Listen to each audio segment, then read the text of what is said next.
Market के अंदर अगर आप वैसे चेक करें तो निफ्टी और बैंक निफ्टी के अंदर कुछ आज खास बड़ा ट्रेड नहीं मिल रहा। दोनों स्ट्रगल कर रहे हैं और कल की तेज़ी को थोड़ा मैं बोलूँगा डाइजेस्ट भी हो रही है। देखते हैं आगे क्या होगा। तो स्विंग ट्रेड से निकल कर आप थोड़ा फंडामेंटली या फिर पोजिशनली चीज़ों को चेक करना चाहते हैं तो हमारे साथ आज बेहद ही खास मेहमान हैं। मैं तो इनफैक्ट वेट करते रहता हूँ कि विनीत जी कब आएंगे।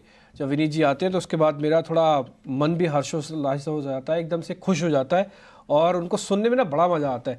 विनीत जी, मैं आपकी खासियत बताऊं, आप ना बहुत ही शांत स्वभाव हो। आपको देख के कोई आदमी समझ नहीं सकेगा कि इतना डेप्थ, इतनी गहराई आपके अंदर है, लेकिन जैसे आप बताते हो ना, बोलते हो, मेरे को बहुत अच्छा लगता है आपको सुनना।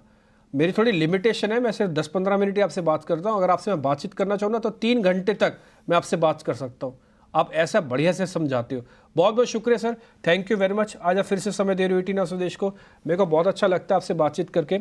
विनीत सर, मैं ना दर्शकों की तरफ से सवाल पूछ रहा हूँ, ये मेरा सवाल नहीं है, मैं दर्शकों वाला सवाल पूछ रहा हूँ।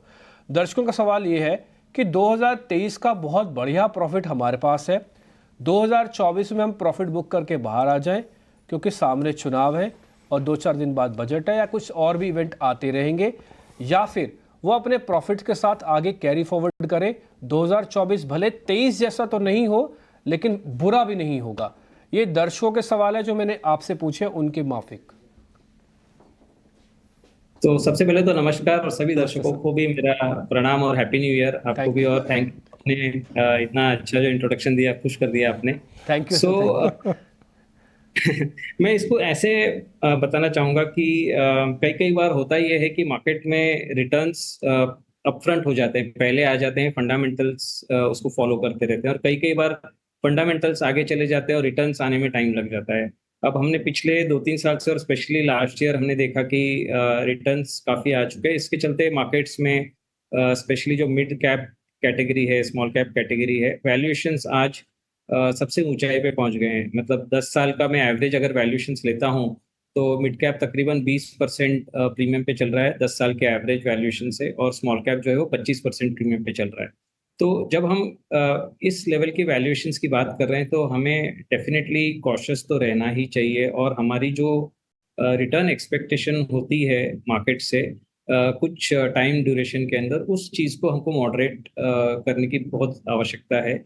और इसका रीज़न मैं ये बताना चाहूँगा कि जो हम ग्रोथ की बात कर रहे थे, लास्ट ईयर ग्रोथ भी बहुत अच्छी आई।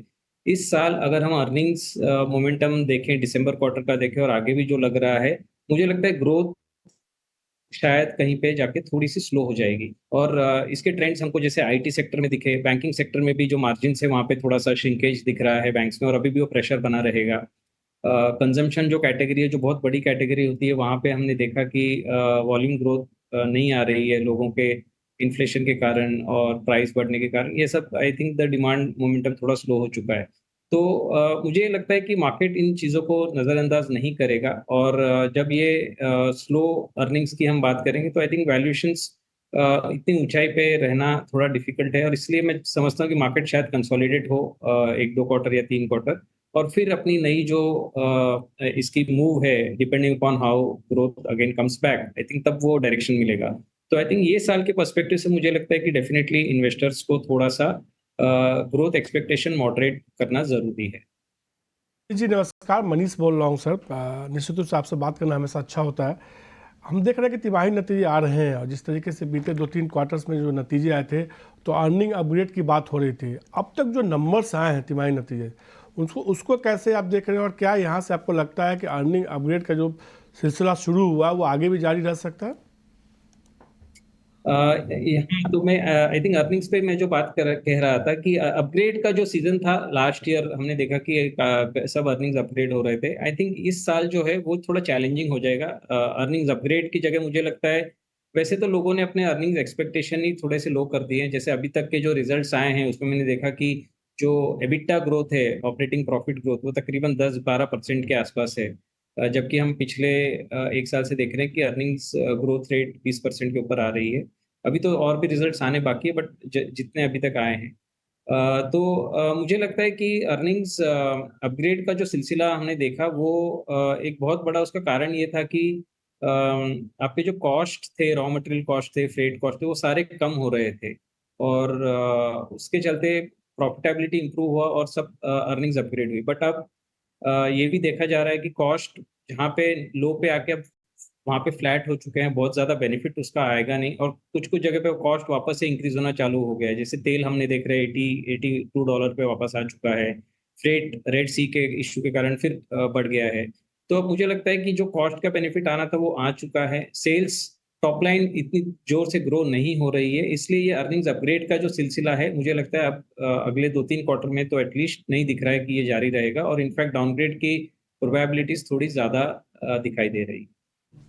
विनीत जी, मार्केट ना कई लेवल्स पे चौंकाता है। जैसे 2023 के अंदर ना 2 सेक्टर्स, ऐसा नहीं था कि ये आइडिया नहीं था, आप जैसे सुलझे हुए फंड्स वालों को तो बहुत आइडिया था कि सरकार और सरकारी कंपनीज, डिफेंस वाली कंपनीज, रेलवे वाली कंपनीज, गवर्नमेंट जिस तरह से पॉलिसी फ्रेमवर्क कर रही है तो इनका डीएनए ही चेंज कर रही है। ये तो चल नहीं थे, ये आपको अच्छे से आइडिया भी था, लेकिन इतने ज़्यादा और इतने शॉर्ट ड्यूरेशन में इतनी स्पीड से चलेंगे, इसका लगता है काफ़ी सारे लोगों को थोड़ा कम आइडिया था। सर, ये 2024 के अंदर भी ये 3 सेक्टर्स, रेलवेज, डिफेंस और पावर, इसमें यही करंट दौड़ता रहेगा, मतलब उसी स्पीड से चलेंगे या फिर थोड़ा रुकेंगे? मुझे लगता है कि हर इन्वेस्टर को थोड़ा वैल्यूएशन कॉन्शियस होना चाहिए।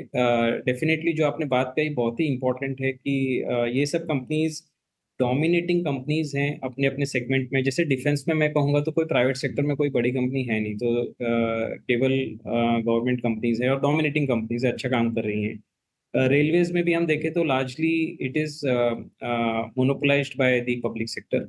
तो जहाँ पे पब्लिक सेक्टर डोमिनेटिंग है और ग्रोथ मोमेंटम आ रही है, और हमने ये भी देखा कि कई कंपनीज के अपने आरओसी भी कई काफ़ी इम्प्रूव हो गए। तो जो आपने बात कही कि क्वालिटी ऑफ देयर परफॉर्मेंस वो भी इम्प्रूव हुआ है, न केवल प्रॉफिट आया बट आरओसी वगैरह भी इम्प्रूव हुआ। तो डेफिनेटली उसका बेनिफिट कंपनीज के रिटर्न्स में देखा गया। बट हमेशा होता ये है कि जब कुछ चीज़ें चलती है तो हमेशा पेंडुलम नॉर्मल से ज़्यादा स्विंग हो जाता है, क्योंकि फ्लोज आते हैं, रिटेल इन्वेस्टर बहुत पैसा डाल रहे हैं। तो कहीं-कहीं पे ऐसा भी लगता है कि वैल्यूएशंस थोड़ी ऊँचाई पे टच हो चुके हैं, और इसलिए थोड़ा-सा कॉशियस रहना ज़रूरी है। दूसरी बात मैं ये कहूँगा कि ये मोमेंटम को जारी रखने के लिए ये बहुत ज़रूरी है कि इस तरह की ग्रोथ अ, आगे भी आती जाए, और उसके लिए ये जो बजट मेन बजट आएगा वो काफ़ी इम्पोर्टेंट है, क्योंकि गवर्नमेंट को अब इस बार 2 चीज़ें ध्यान रखनी है। अपना फिस्कल डेफिसिट भी धीरे-धीरे प्रॉपर कंट्रोल में लाना है, और अपनी ग्रोथ मोमेंटम को भी बरकरार रखना है। तो इसके चलते मुझे लगता है थोड़ा बैलेंस क्रिएट करने में हो सकता है कि ग्रोथ रेट्स की जो हम बात कर रहे हैं वो ग्रोथ रहेगी, but not as high as what it used to be in the past. Vineet sir, मैंने आपको पिछले 10 मिनट से सुन रहा हूँ और 10 मिनट के सुनने में मेरे को एक चीज़ का तो आभास हो रहा है कि आप वैल्यूएशन को लेकर अभी उतने कंफर्ट नहीं दिखा पा रहे मार्केट के अंदर, और आप बार बार ये भी बता रहे हैं कि हाँ वैल्यूएशन कंसर्न है। ये मेरी अपना ऑब्जर्वेशन है जो मैंने आपको 7-8 मिनट में सुनने के बाद है। सर, मेरी थोड़ी आप और हेल्प कर सकते हो? विनीत जी, मेरे को ये बता सकते हो कि वैल्यूएशन कंसर्न है कहाँ कहाँ पे, किस किस पॉकेट में एक ज़्यादा है और किस किस पॉकेट में बहुत ही मतलब ख़राब हो गए वैल्यूएशन, ताकि हम थोड़ा और सतर्क हो जाए। तो जो सबसे ज़्यादा हमने देखा कि वैल्यूएशंस में जो सबसे ज़्यादा प्रीमियम आज देख रहे हैं वो कैपिटल गुड्स कंपनीज हैं, यूटिलिटीज़ कंपनीज हैं, और इसके अलावा जो कंज्यूमर एज ए कैटेगरी है वहाँ पे वैल्यूएशन हमेशा से ही रिच रहा है और अभी भी वो हाई पे ही है। थोड़ा सा ऑटोमोबाइल सेक्टर में वैल्यूएशन अब पहले तो थोड़ा लास्ट ईयर के बिगनिंग तक तो काफ़ी अट्रैक्टिव हो रखा था, लेकिन अब वहाँ पे भी मैं देख रहा हूँ कि कुछ-कुछ पॉकेट्स में वैल्यूएशंस ऊँचाई पे पहुँच चुके हैं।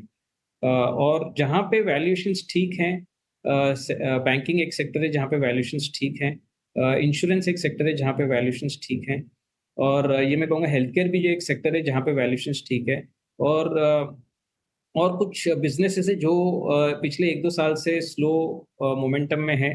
वहाँ पे वैल्यूएशंस लो अर्निंग्स पे इतने अट्रैक्टिव दिखते नहीं है, बट मेरा ये मानना है कि जब अर्निंग्स के मोमेंटम उस वो सेक्टर्स में आएँगे तब वैल्यूएशंस उसमें ठीक लगेंगे। तो जैसे स्पेशलिटी केमिकल्स है, एग्री रिलेटेड बिज़नेसेस है, यहाँ पे मुझे लगता है कि वैल्यूएशंस कम्फर्टिंग हैं। और थर्ड ये कैटेगरी मैं बताना चाहूँगा कि जो रियल एस्टेट का ट्रेंड हम देख रहे हैं मार्केट में, काफ़ी कई कई जो इनके ग्रोथ प्री सेल्स जो मोमेंटम आ रही है सब प्रॉपर्टी डेवलपर्स की, उसका बेनिफिट मुझे लगता है कि बिल्डिंग मटेरियल्स की जो एंसिलरी बिजनेसेस हैं वहाँ पे एक दो क्वार्टर में उसका बेनिफिट सॉरी नॉट एक दो क्वार्टर बट एक आध साल में उसका बेनिफिट आता दिखेगा। तो I think these are the various segments pockets where I believe valuations expensive और कई कई जगह पे वैल्यूएशंस रीजनेबल भी। कुछ ऐसे ऐसे सेक्टर जिसके वैल्यूएशन अच्छे हैं और कुछ सेक्टर ऐसे हैं जिसको वैल्यूएशन को लेकर चिंता है। विनीत जी, अब आपके ऊपर थोड़ी ना, वैसे तो आप बड़ा फंड आप संभाल लें, बड़ी जिम्मेदारी संभाल लें, लाखों लोगों की उम्मीदों को आप पूरा करते हैं, लेकिन अब आपके ऊपर ना मैं करोड़ों देश के जो है ना 140 करोड़ लोगों की उम्मीदें की जिम्मेदारी सौंप रहा हूँ। अब आप देश के वित्त मंत्री हैं, ये मान रहे हैं हम। अब बतौर वित्त मंत्री के तौर पर अगर हम देखें तो आपके लिए इस बजट में क्या होना चाहिए जो बेहद जरूरी फैसले हैं और ये होना चाहिए? जैसे मतलब मैं वित्त मंत्री का भी हैट लगाऊंगा और मैं थोड़ा इन्वेस्टमेंट का भी हैट लगाना चाहूंगा तो बिल्कुल बिल्कुल एक बैलेंस जो है बनाए रखूं। बिल्कुल। तो इसमें मुझे लगता है कि सबसे पहले तो आई थिंक ये जो गवर्नमेंट ने एक बहुत ही अच्छा काम किया है कि जब पूरी दुनिया कोविड के दायरे से जा रही थी तो इंडिया ने बहुत अच्छे इनिशिएटिव्स लिए, रिफॉर्म्स लाए, खर्चा किया, इन्वेस्टमेंट किया। उसके चलते हुआ ये कि अपनी इकोनॉमी को काफी स्ट्रॉन्ग मोमेंटम पे रखा और ये आज सारी दुनिया इसको देख रही है, सारी दुनिया इसको रिकॉग्नाइज कर रही है, सबसे बढ़िया बात है।